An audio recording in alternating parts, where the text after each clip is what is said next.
अस्सलाम वालेकुम, hello and welcome to sports room. मैं हूं आपका मेजबान नजीबुल हसनैन। नाजरीन, जैसे कि आप जानते हैं कि पाकिस्तान और इंग्लैंड के दरमियान सीरीज का तीसरा T20 मैच आज कार्डिफ में खेला जाएगा और सीरीज बचाने के लिए ये मैच जीतना बहुत ज़रूरी है पाकिस्तान के लिए।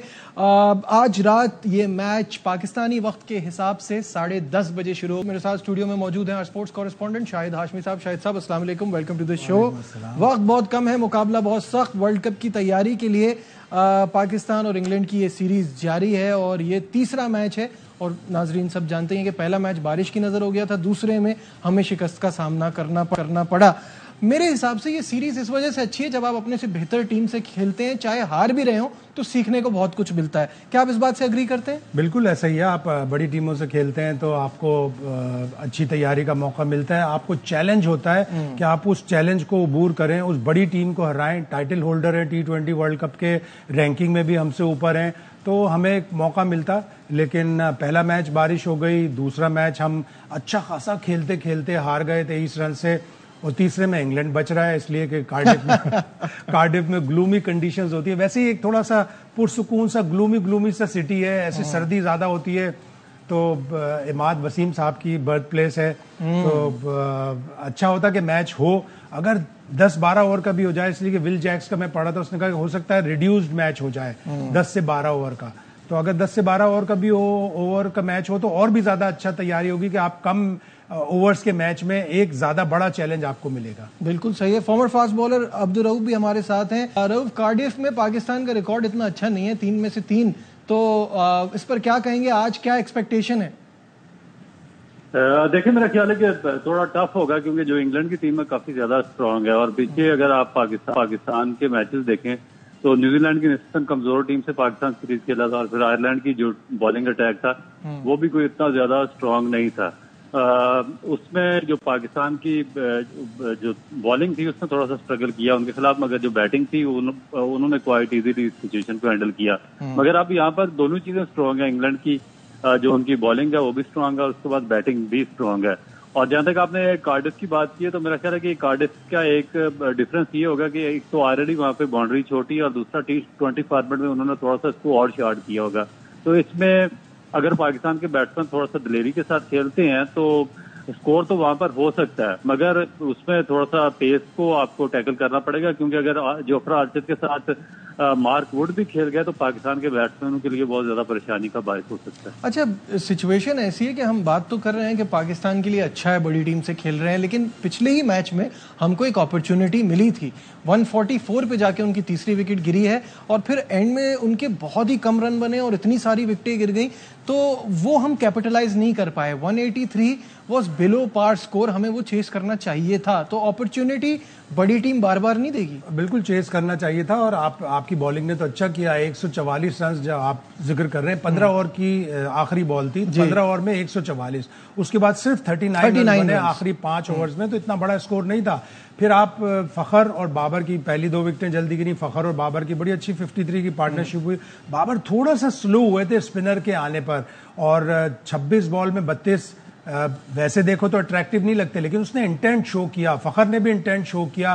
फिर एक अच्छी पार्टनरशिप 40 की इफ्तिखार और इमाद वसीम की हुई। उस वक्त भी ऐसा लग रहा था जैसे पाकिस्तान जीत जाएगा। फखर जब आउट हुए तो 100 रन पाकिस्तान के बने थे, और ऐसा कोई रन रेट था कि इफ्तिखार और इमाद वसीम दोनों बना सकते थे। लेकिन क्या किया जाए कि उस मेंटल लेवल का, उन रेगुलर मिस्टेक्स का क्या किया जाए कि इफ्तिखार अच्छा खासा खेलते खेलते छक्का मारा रीज स्टॉपली को, अगली बॉल पे फिर छक्का मारने चले गए। फखर छक्का मारा, फिर छक्का मारने चले गए। एक आध बॉल बॉलर के साथ थोड़ी सी तो रिस्पेक्ट शो कर दो। अभी आपने उसको छक्का मारा है, एक बॉल रुक के फिर अगली बॉल पे ट्राई कर लो। जो अगली बॉल पे फौरन ही ट्राई करते हैं तो बॉलर के पास भी एक चांस होता है। बॉलर ये सोचता है यार अभी मैंने छक्का खाया है, थोड़ी लेंथ पीछे कर लूं, थोड़ा स्लोअर वन डाल दूं, तो आप एकदम से 2 या 3 छक्के एकदम से नहीं मार सकते। हाँ, अगर आपको ऐसी बॉल मिल रही है तो आप 3, 4, 5 छक्के मार सकते हो, लेकिन थोड़ा सा तो सब्र कर लो, थोड़ा सा तो देख लो कि बॉलर किस तरह की बॉलिंग कर रहा है। बाबर ने भी जिस तरह सीधी बॉल पे स्वीप करने की कोशिश की मुइन को, जोफ्रा आर्चर को खेल रहे थे, आजम स्ट्रगल कर रहे थे, बॉडी पे बॉल कर रहे थे, चिप मारने की कोशिश की। अगले ओवर की पहली बॉल थी,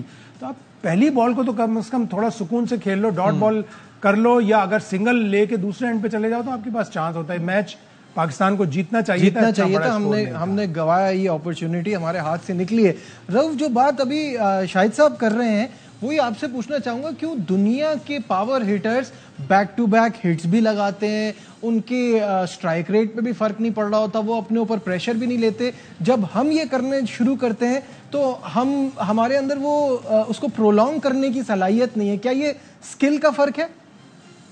देखिए बिल्कुल, और मेरा ख्याल है कि जो असल चीज है वो आपका एक तो साइकोलॉजिकली मेरा ख्याल है कि अच्छी अपब्रिंगिंग नहीं हुई, क्योंकि बहुत से मैचेस पाकिस्तान पिछले काफी अरसे में ऐसे मैचेस हारा है जो कि पाकिस्तान क्वाइट इजीली जीत सकता था और पाकिस्तान की ग्रिप में थे, मगर साइकोलॉजिकल क्योंकि उनकी इतनी ज्यादा अच्छी प्रिपरेशन नहीं थी तो इस वजह से पाकिस्तान ने वो मैच जितवा दिए।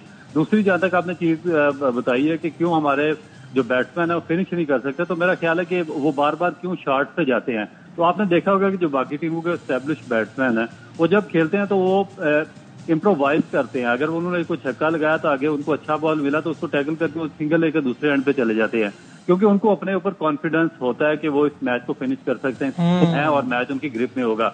आपको याद होगा एक पाकिस्तान और इंडिया का T20 का सेमीफाइनल था में भी, उसमें जो उनको 14 रन की एवरेज में भी चाहिए थी इंडिया को, और उसमें पांड्या ने और कोहली ने उस 14 रन की एवरेज को न सिर्फ अचीव किया बल्कि पाकिस्तान से मैच भी जीत कर ले गए। उसकी वजह सिर्फ यह थी कि उनको अपने ऊपर कॉन्फिडेंस था और उन्होंने अपने हाथ में लेकर खेलना शुरू कर दिया था कि हम किसी टाइम भी 1-2 हमें ओवर मिलेंगे और हम इस मैच को चेंज कर देंगे। हमारे जो बैट्समैन है उनको अपने ऊपर कॉन्फिडेंस नहीं है, उनको जब एक ओवर में चांस मिलता है, एक छक्का लगाते हैं, बाउंड्री लगाते हैं, फिर दूसरी बाउंड्री, फिर तीसरी पे चले जाते हैं और एक ही ओवर में फिनिश करने के चक्कर में होते हैं। तो जब तक उनके अपने ऊपर कॉन्फिडेंस बिल्ट नहीं होगा कि वो इस मैच को फिनिश कर सकते हैं, वो वेट करेंगे, कोई वीक बॉलर आता है उसको फिर वो कैपिटलाइज कर सकेंगे, तो उस वक्त तक बड़ा मुश्किल हो जाएगा पाकिस्तान का मैच जीतना। और मेरा ख्याल है कि ये कोचिंग स्टाफ की बेसिक यही ड्यूटी होती है तो वो जो प्लेयर को मेंटली सूरत हाल के लिए तैयार करें। और अगर आपका कोचिंग स्टाफ या आपका मैनेजमेंट जो कि इतने हाईली आपने पेड रखे हुए हैं और उन पे इतना बड़ा इन्वेस्ट कर रहे हैं आप, अगर आपके प्लेयर्स को मेंटली इस तरह वो तैयार ही नहीं कर सकते कि वो मैच को सिचुएशन के मुताबिक रन कर सकें और कंट्रोल कर सकें, तो फिर मेरा ख्याल है कि एक बहुत बड़ा क्वेश्चन मार्क आपकी मैनेजमेंट और कोचिंग स्टाफ पे आता है। बिल्कुल सही कह रहे हैं, it's a very valid point कि क्योंकि आपको ये फील होता है कि रिक्वायर्ड रन रेट बहुत ज़्यादा बढ़ता जा रहा है, तो मैं जितना अभी मार के इसको कम कर सकूं क्योंकि एंड में मैं फिनिश नहीं करा पाऊंगा। क्या ये आपको लगता है कि हेड कोच तो ये कह सकता है, उसके पास एक एक्सक्यूज है कि मैं तो 10-15 दिन पहले ही आया हूं, मेरे पास इतना टाइम भी नहीं था, तो आपके पास उसके पास इतना टाइम नहीं था।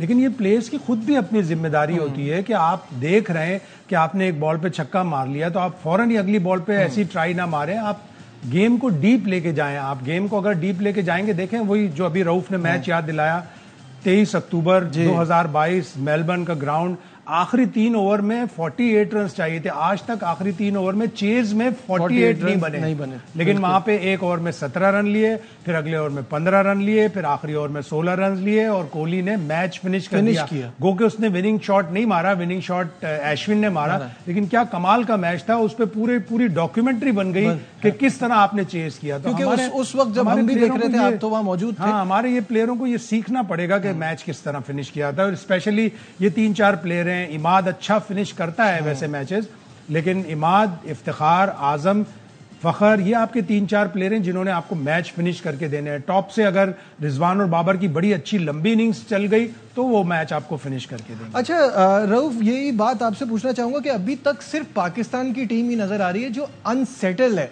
आपको अभी ये नहीं पता आपने साइम के साथ जाना है नहीं जाना। साइम के पास बहुत टैलेंट है, मैं खुद बहुत उनकी तारीफ करता हूं, सभी करते हैं, लेकिन वो डिलीवर नहीं कर पा रहे। अब वक्त बहुत कम रह गया है, तो क्या अब आपको लगता है हमको उस्मान को ट्राई करना चाहिए या we should go back to the Babar Rizwan pair, या फखर जमान को अब हम किसी तरह से फिर कन्विंस करें कि वो ओपन आ जाएं, क्योंकि वो एक ऐसे प्लेयर नजर आ रहे हैं जो उस इंटेंट से खेल सकते हैं जो रिक्वायर्ड है। देखिए मेरा ख्याल है कि यही डिफरेंस है एक स्ट्रॉन्ग क्रिकेट बोर्ड का और एक वीक क्रिकेट बोर्ड, जिसमें मैनेजमेंट बार बार चेंज होती है और फिर आगे क्रिकेट टीम की भी मैनेजमेंट इसमें चेंज हो जाती है, तो वो फैसला कर नहीं सकते।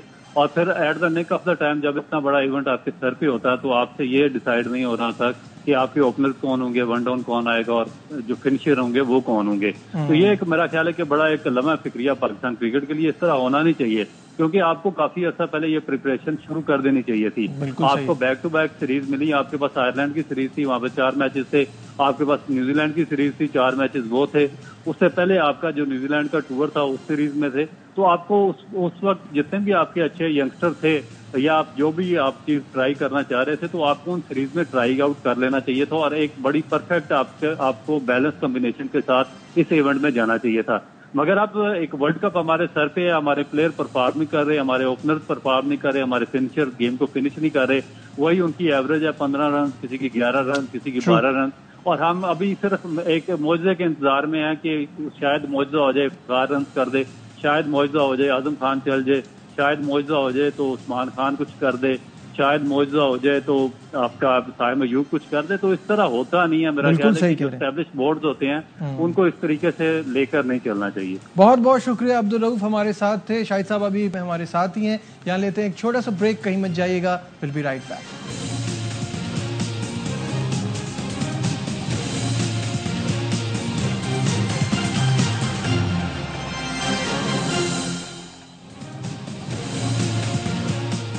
Glad to have you back once again to Sports Room। नाजरीन, बात करेंगे हारिस रऊफ की, जिनका ये मानना है कि पाकिस्तान टीम वो टीम है जो अपने दिन पे किसी भी टीम को हरा सकती है। मजीद क्या कहना था, आइए आपको दिखाते हैं। काफी हम कॉन्फिडेंस में हैं और जिस तरह की हमारी टीम है और किसी टाइम भी अपोजिशन साइड को अच्छे तरीके से हरा भी सकते हैं इंशाल्लाह। अभी जितने नेक्स्ट मैचेस हैं और कोशिश यही करेंगे कि उनमें अच्छा खेलें और कम बैक करें। I think before the world cup आपको अगर ऐसी सीरीज मिले जो कि इतनी इजी नहीं भी होती, सीरीज जीत के जाते हो, आपका कॉन्फिडेंस लेवल अप होता है एज अ टीम। अगर आप हार भी जाते हो तो बट आपको टाइम होता है कि आप मिस्टेक्स कहाँ पे की हुई है, जीतें वर्ल्ड कप को और अपनी आवाम को खुशियां दें। शाहिद साहब, हारिस नई बात नहीं कि 23 करोड़ अवाम को भी पता है और पूरी दुनिया को पता है कि पाकिस्तान किसी टीम को हरा सकती है, किसी भी टीम से हार भी सकती है। लेकिन ये बताइए, हारिस का कमबैक आपको कैसा लगा जो इंजरी के बाद वापस? पहला ओवर थोड़ा सा कॉस्टली था, लेकिन उसके बाद फिर ग्रेजुअली उसने एतमाद हासिल किया। जब भी इतनी स्पीड वाला bowler wicket to wicket ball कराएगा तो उसको ज्यादा पड़ेंगी। T20 क्रिकेट तो मार तो पड़ती है, लेकिन वो जब वो विकेट टू विकेट आपने देखा, जोफ्रा आर्चर को पहले ओवर में 15 रन पड़े, फखर ने भी हटके एक स्कूप किया और छक्का हो गया। लेकिन उसने आखिरी 3 ओवर कितने जबरदस्त विकेट टू विकेट बॉलिंग कराई। उसने आजम को बॉडी पे बॉल कराई। हर बैट्समैन को वो पकड़ता है किस तरह बॉलिंग करनी है। तो हमारे अगर बॉलर ये अंदाजा लगा लें कि हमें अगर wicket to wicket Imad Wasim की मिसाल लें, इमाद और शादाब की बॉलिंग में यही अच्छा, यही 1 मिनट रह गया आखिरी। शादाब खान हमारे लिए बहुत एक्सपेंसिव साबित हो रहे हैं और ये परेशानी की बात है। मेरा ख्याल है अब वो तो बेंच पर ही ज्यादा बैठेगा, इसलिए कि एक मैच में 54, फिर एक मैच में 55, short bowling, wicket to wicket bowling नहीं की। फिर जब बैटिंग का वक्त आया तो बैटिंग के वक्त में भी जल्दी स्ट्रोक खेल गया। अभी आपने 3 रन बनाए, थोड़ा सा 5-6 रन तक तो बैट्समैन को देखना चाहिए कि मुझे किस तरह खेलना है। तो आज एक किसी ने बड़ी अच्छी तजवीज पेश की और मैं भी उससे इत्तेफाक करता हूं कि शादाब खान को स्टीव स्मिथ बन जाना चाहिए। He is a good batter, 3-4 पे बैटिंग करे और बॉलिंग कभी कभार 1-2 ओवर। हम स्पिनर के तौर पे खिला रहे हैं शाहिद साहब, स्पिनर की शॉर्टेज अच्छी तजवीज है वैसे। मुझे तजवीज बहुत बहुत शुक्रिया शाहिद हाशमी साहब हमारे आज के प्रोग्राम में। उम्मीद करता हूँ प्रोग्राम पसंद आया होगा। दीजिए अपने मेजबान नजीबुल हसन को इजाजत। अपना बहुत ख्याल रखिए। अल्लाह हाफिज।